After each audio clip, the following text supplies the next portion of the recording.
Breaking news with Holy Joe Rock and Roll.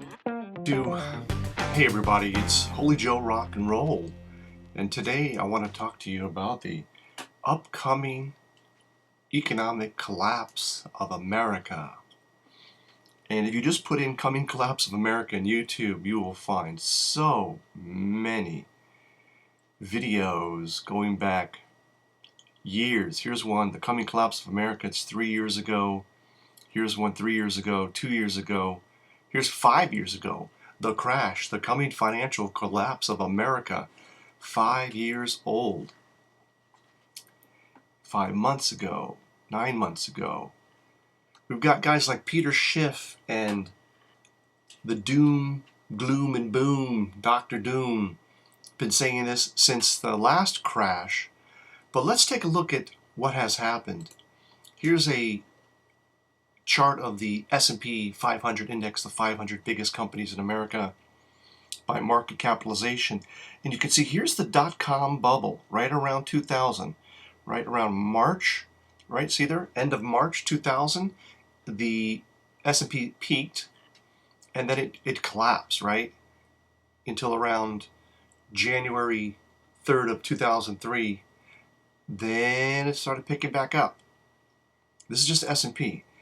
So here the market peaked October 12, 2007, and then we had the financial collapse, right? Lehman Brothers bankruptcy led to the financial collapse. And then here, March 6th, around March 6, 2009, President Obama is in office for 3 months, and the market had collapsed. Basically another 50% under Obama, from 1,500 to 683, so a little over 50%, 60% under Obama. Then it started its slow recovery with all of the quantitative easing, which put all this money into the system. And where's it going to go? Banks were not lending the money; it just went into the stock market. And then here around 2015, it sort of leveled off. Let's go to the last 5 years. You can see this is Obama's term, steady but slow, up, up, up, trying to get back to the highs, the previous highs. And for the last 2 years, well, let's go 1 year, you can see it was relatively steady. Here's the election, November the 4th. Then the actual election was November the 8th. And you can see when there was a dip just before the election, with some people saying that there was a fear Trump would get in, which is so stupid because he's pro-American and pro-business compared to Hillary, who was not. And then you can see basically after the inauguration, a really fast-paced increase. And here's the inauguration previous to this and the swearing in. And then yesterday, of course, we had the speech. And today, a massive gain in the Dow, 303 points on the Dow. 303 points in the Dow.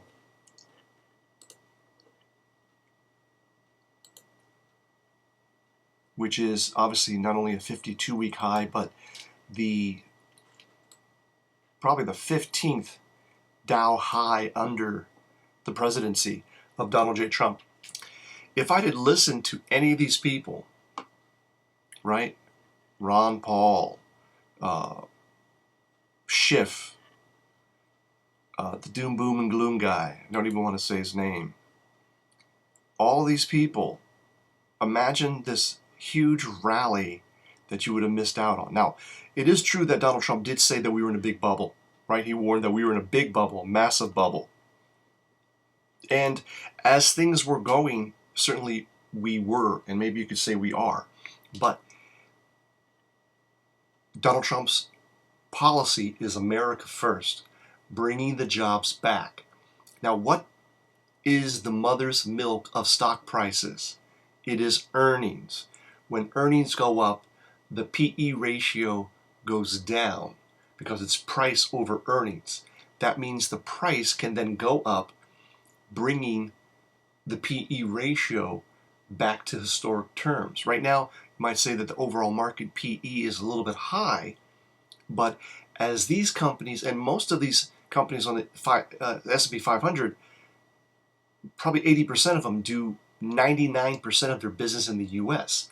They're U.S.-centric companies. Only about 20% of the companies have any kind of significant foreign exposure, meaning that they do exports or they're reliant on foreign currency exchanges, anything like that. That means that the overwhelming majority, 80% of these stocks, can do very well under a Trump administration. And we're seeing that here with the optimism, people willing to put risk capital into the market and make things happen for themselves, make things happen for the captain, because they're the captain of their own ship. Now, I've talked about this before. What is the best way to invest in the stock market? Really, the best way is to use what's known as risk capital. Okay, that means money that you can afford to lose. Now, what happened back here,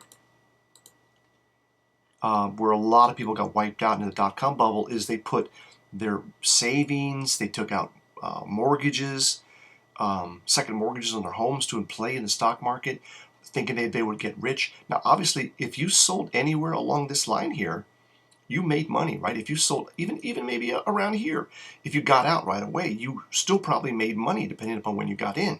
The problem is that most people were praying to the break-even God and just got wiped out. And all those dot-com companies that went out of business, they 100% loss, right? For most of those, for the ones that went out of business, it was virtually 100% loss. You got nothing, or pennies on the dollar. Now, we could argue that same thing happened here with the financial companies, but if you held on to certain stocks, you might be close to break even. Now, I don't know. I liquidated my financials and most of my American stocks early on, but here we are, March 1st, 2017, the S&P reaches a record, a record index at 2395.96, 2395.96. This is a all-time high under Donald Trump. So will there be a collapse? Will there be a market collapse? I don't see it as long as earnings continue to exceed expectations. And that's what we've been seeing. All of the reports that I'm seeing coming in, almost all the companies that are reporting that I follow are meeting or exceeding their earnings expectations.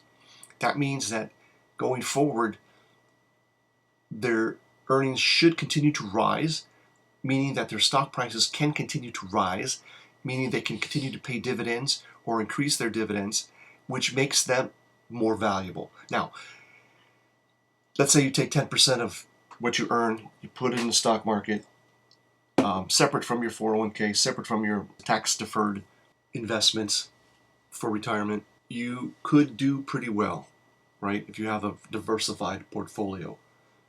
There's a lot of information about how to do this correctly, and I do not see a market collapse.